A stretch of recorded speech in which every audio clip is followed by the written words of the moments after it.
You know? Good morning mga kalakwatsa. Ngayong araw ay nandito ako sa Tanay Rizal dahil babalikan ko ngayong araw yung Kinabuan Falls na sikat dito sa bayan ng Tanay. Kaya ano pang hinihintay nyo? Tara! Lakwatsa na!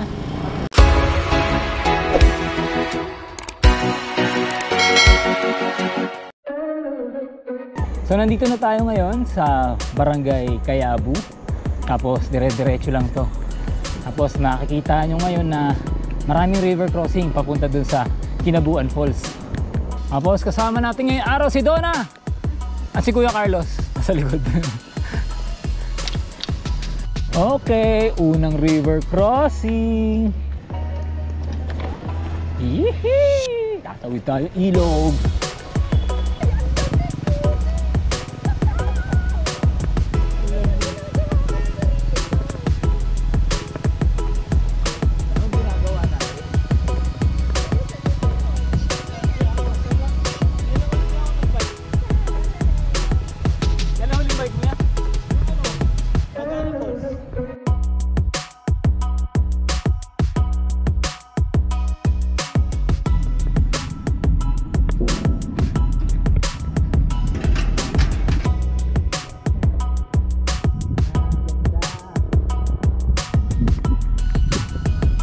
Okay, so 8:51 ng umaga. Nandito na kami ngayon sa Barangay Tinukan. Actually, katatapos na ng aming second river crossing.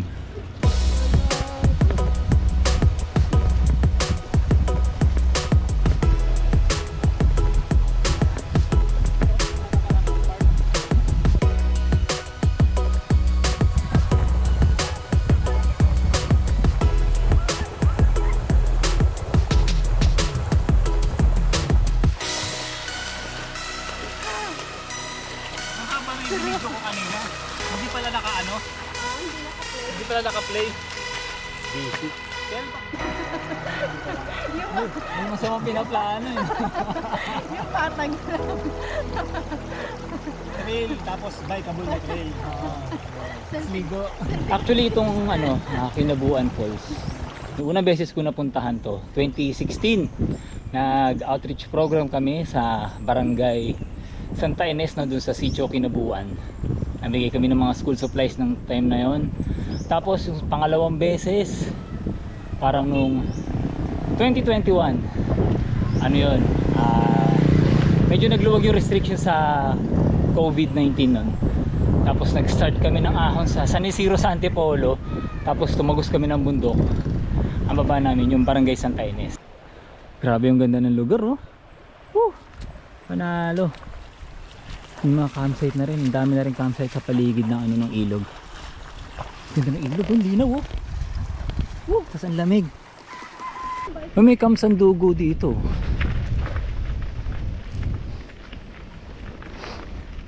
Ito. Halagay Camp Sandugo. Legit kaya to? Sa pagkakatanda ko, pagkatapos nitong river crossing na to, Barangay Santa Ines na.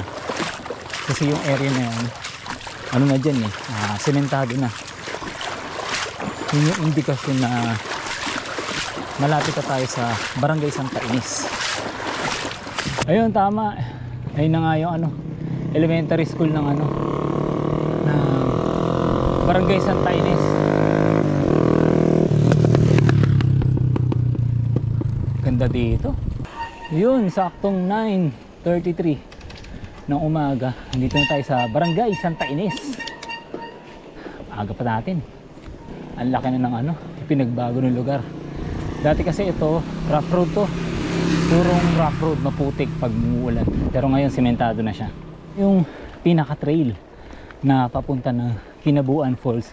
Paglagpas mo ng Barangay Santa Ines proper, doon na mag-uumpisa yung talagang ruta papunta ng Kinabuan. Ang saya mo na. Kanina, lungkot-lungkot mo ha. Kaysa na natin tayo sa Marilaki.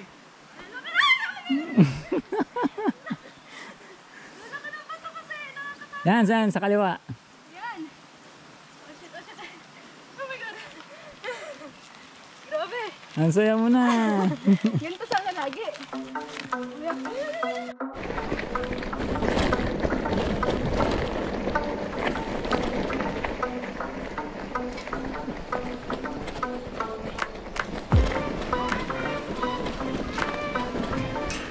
Ah, ang ganda.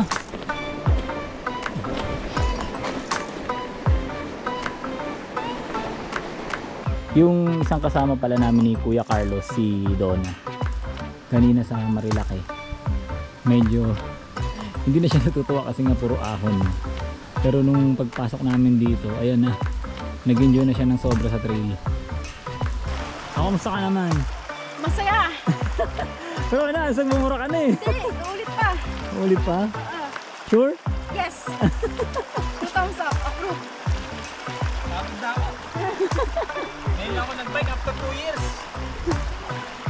Napasama pa ako sa malalakas. Grabe. Kano tayo totoo yun?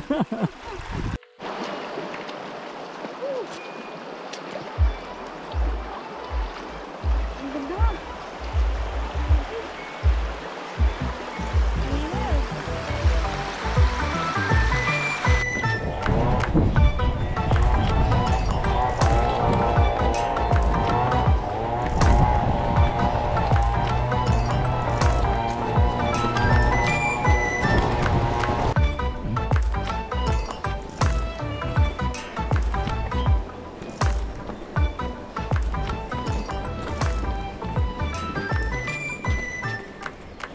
Dati itong area na to, hindi ganitong itsura niya.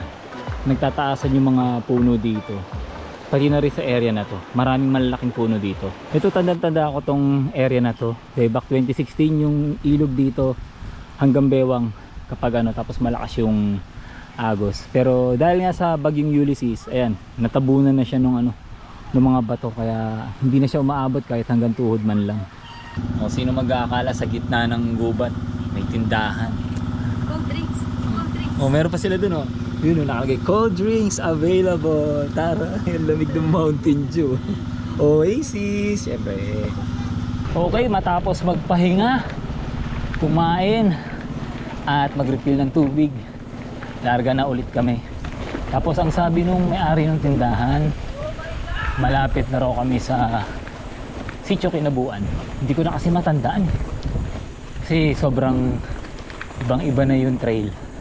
Ang ganda nitong area na to, yung damo ang baba lang, tapos ang lawak. Ang ganda sigurong gawing ano to, campsite. Tapos dun sa gilid yung mga bato dun, ilog na yun eh. Ganda oh. May nasalubong akong dalawang lokal kanina, bata. Sabi nila isang tawid na lang doon ng ilog, Sitio Kinabuan na. Hindi ko na kasi matandaan kung gaano na kami kalayo o kalapit doon sa Sitio Kinabuan. Kasi nga, ang tagal na panahon na simula nung huling punta ko dito. Ah, ito. Tanda ko na tong area na to. Pagka nandito, alam ko ito na yung Sitio Kinabuan eh. Oh, ito na nga. Tama, ito na nga. Dito tayo sa Sitio Kinabuan. Tapos itong nasa kaliwa natin, ito yung Kinabuan Elementary School. So ito yung ano, Kinabuan Elementary School. Ayan, ang laki na pinagbago niya. Para siyang lumiit, parang ganun. Tapos ayun oh, ito na yung community ng mga dumagat dito. Meron na rin silang basketball court, dati wala sila niyan. Oh, may tindahan na din dito. Tsaka ito, meron na rin silang multipurpose building. Ito, dati wala yan. Ayan yung mga ano, katutubong dumagat, naglalaro sila. Ito, huling tawid ilog. Pagtawid natin dyan, ito na yung paanan ng Mount Irid. Tapos dito na tayo mag-iwan ng bike. Ito.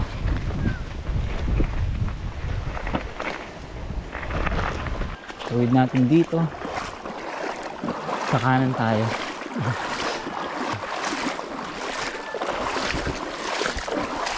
Yan, yung daan na yan, dire-diretso yan. Papunta yan ng Mount Irid.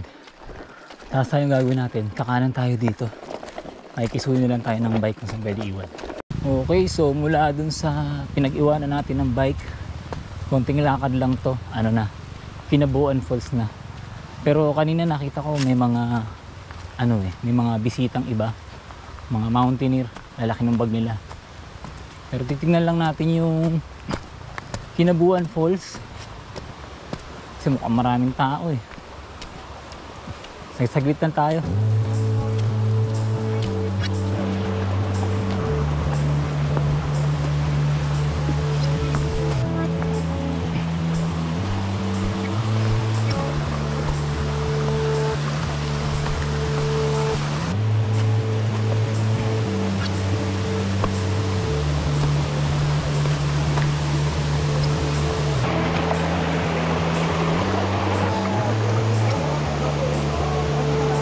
Medyo mahina yung tubig. So yun na nga yung kaganapan ngayon dito sa Kinabuan Falls. Mahina yung tubig niya. Tapos may ibang bumisita rin dito. Ayan, mga mountaineer, malamang galing sila ng Mount Erin.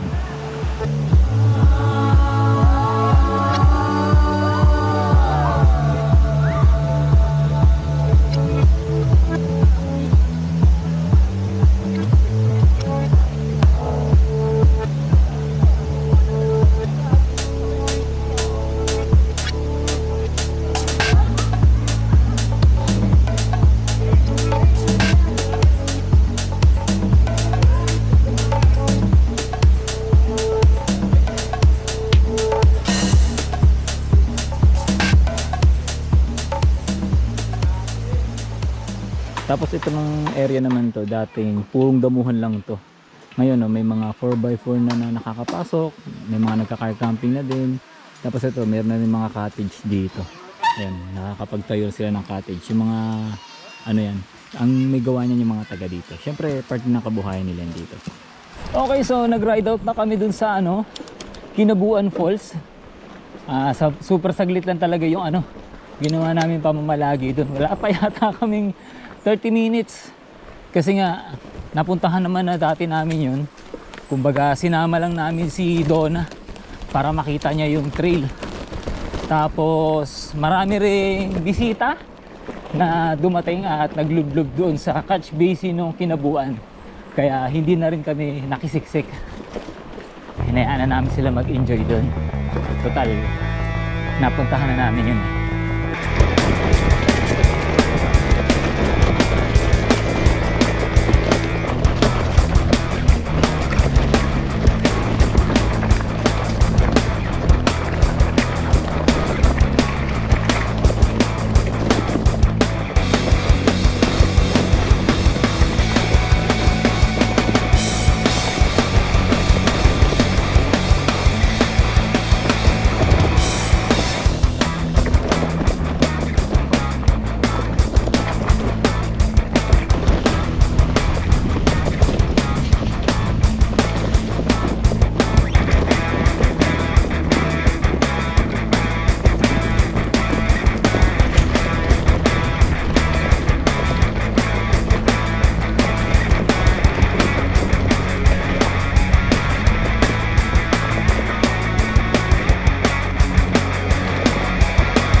Ayan, dito na ulit tayo sa Barangay Santa Ines proper.